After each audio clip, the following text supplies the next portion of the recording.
55 घंटे से election commission को कवर करने के लिए जो पंजाब का इलेक्शन सिटी है वहाँ ये सारे सीनियर रिपोर्टर्स और बहुत बड़े सुपरस्टार अशफाक साहब हैं, शाकिर भाई हैं, अली साहब हैं, हारून भाई हैं, ये सारे मौजूद हैं। धांधली ज़्यादा इलेक्शन कहेंगे इसे या ये फ्री एंड फेयर और तारीख का बेहतरीन इलेक्शन कहेंगे इसे? मैं तो उसको ये कहूँगा कि ये पाकिस्तान की तारीख़ में सबसे ज़्यादा अगर किसी इलेक्शन के नताइज में तख़ीर हुई है तो ये वाला इलेक्शन है। 2024 8 फरवरी का इलेक्शन है। और इससे भी बढ़कर ये कि जब ये इस इलेक्शन से 2 रोज़ कबल सूबाई इलेक्शन कमिश्नर और इस्लामाबाद से जो इलेक्शन कमिश्नर है उन्होंने ये कहा था कि ये हम तारीख़ रकम करेंगे और नताइज बर वक्त देंगे और तमाम पिछले इलेक्शन अब भूल जाएंगे। अब 2013 में 2018 में हुआ ये था कि पोलिंग स्टेशन के जो भी नतीजे आते थे वो अपलोड होते जा रहे थे और हम साथ साथ अपडेट करते जा रहे थे। इस मरतबा मीडिया को पूरा मुकम्मल तौर पर ब्लाइंड रखा गया है। जैसे वो कहते हैं ना कि लम्हा बलम्हा बाहबर, वो हमें नहीं किया गया। अब इन्होंने किया क्या है, हमें ये कह दिया कि 6 बजे अब नतीजे चलाएंगे। हमने कहा जी ठीक है। अब जब 6 बजे तो हमने कहा ये अपनी जो स्क्रीनें लगाई हैं पूरा इंतज़ाम किया, इधर को डाटा अपलोड करें ताकि हम देते जाएँ। उन्होंने कहा ऐसा नहीं होगा, पहले जो प्रिजाइडिंग अफसरान है 300 350 एक हल्के के बनते हैं, वो सारे जाएंगे डाटा इकट्ठा करके आरओ के पास, आरओ उनकी जमा तफरीक करेगा। उसके बाद जो आरओ फॉर्म 47 है वो अपलोड करेगा, वो ख़त्म ही आपने देना है, 1 बाय 1 आपने नहीं देना। और उसका नतीजा चले, मैं इनकी ये भी बात हम मान लेते कि ठीक है जी ये एक प्रोसेस है। 5 बजे पोलिंग ख़त्म हुई, रात को 10 बजे रिजल्ट। अदरवाइज़ क्या इलेक्शन की प्रैक्टिस होती है? अदरवाइज़ प्रैक्टिस ये होती है 5 बजे जब पोलिंग ख़त्म हुई, 1 घंटा का उन्होंने रूल्स हैं कि नहीं नशर कर सकते। 6 बजे पूरे मुल्क से जो प्रिजाइडिंग अफसरान हैं, जो उन्होंने पोलिंग स्टेशन बनाए हैं, वो यहाँ पर इलेक्शन कमीशन की स्क्रीनों पर अपलोड होते जा रहे हैं साथ साथ कि जनाब हल्का नंबर 40 पोलिंग स्टेशन नंबर 30 का नतीजा। हम क्या करते हैं, हम उसको साथ कंपाइल करते जा रहे हैं और तकरीबन देखते ही देखते हम कोई 2 घंटे में 1 घंटे में कई हलकों का रिज़ल्ट कंपाइल कर लेते हैं और पता चल जाता है कि यार क्या हवा बन रही है। लेकिन इस मरतबा इन सारी चीज़ों से हमें दूर रखा गया है। फिर रात, और इंटरेस्टिंग बात भी आपको बताता हूँ कि रात को 10 बज गए, फिर 12 बजे, फिर 2 बजे चीफ इलेक्शन कमिश्नर साहब को गुस्सा आ गया। उन्होंने कहा ये क्या हो रहा है, आपने अभी तक नतीजे नहीं जारी किए। उन्होंने कहा कि मैं 30 मिनट का टाइम देता हूँ तमाम आरओज़ को। वो गुस्सा 2:30 बजे आया है। 2:30 बजे हाँ, उन्होंने कहा मैं 2 बजे भी नहीं, 2:30 बजे आया। हाँ, उन्होंने कहा मैं 30 मिनट का टाइम देता हूँ, अगर किसी ने नतीजा 30 मिनट मुअत्तल कर दूंगा। ये क्या करो, फिर सो गए।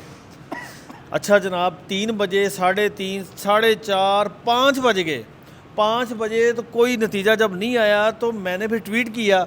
मैंने कहा मुझे सिर्फ ये थोड़ा सा बता दें, शायद मैं समझ नहीं सका या और लोग भी नहीं समझ सके कि इलेक्शन कमीशन के जो 30 मिनट है ये कितने घंटों के होते हैं।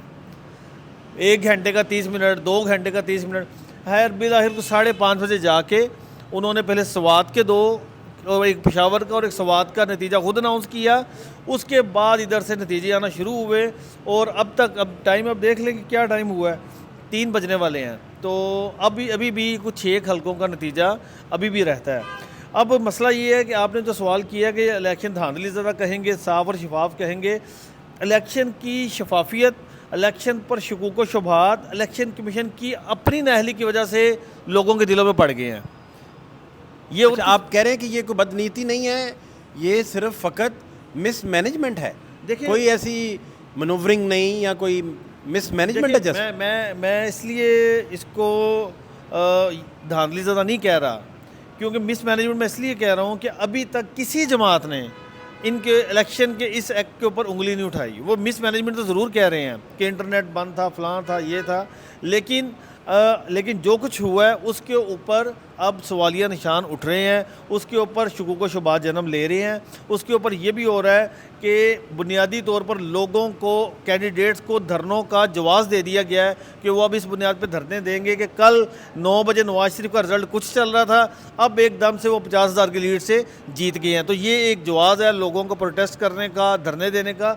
सलमान अकरम राजा साहब आपके पास जो प्रिजाइडिंग ऑफिसर्स के ज़रिए नवाज शरीफ का डेटा आया होगा वो क्या था, और जो अब आरओ ने रिज़ल्ट अनाउंस किया है वो क्या है? जो आखिरी मरतबा हमारे पास नवाज शरीफ का जो डाटा आया था ना, उसके मुताबिक 4,000 वोटों से नवाज शरीफ हार रहे थे और यास्मीन राशिद आगे थी। ये आगे जा रहे थे। ठीक है, हो सकता है कि आगे जाके पोलिंग स्टेशन बेहतर हो जाएं। तो जब आपने पहले 15% या 20% का रिजल्ट दे दिया, भाई आगे क्या मसला हो गया?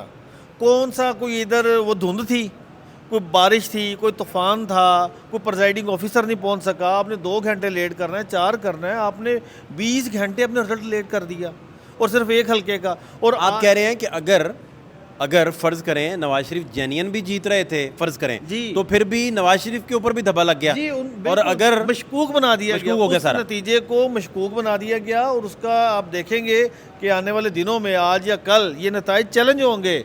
और उसकी एक मिसाल मैं बता रहा हूँ कि सलमान अकरम राजा कल 5 बजे से उनके हलके का NA 128 का नतीजा नहीं आया। आज फिर 3 बज गए हैं, उन्होंने क्या किया कि सुबह 12:30 बजे दोपहर लाहौर हाईकोर्ट में पिटीशन फाइल कर दी कि हमारा नतीजा नहीं आ रहा, हम किधर जाएं।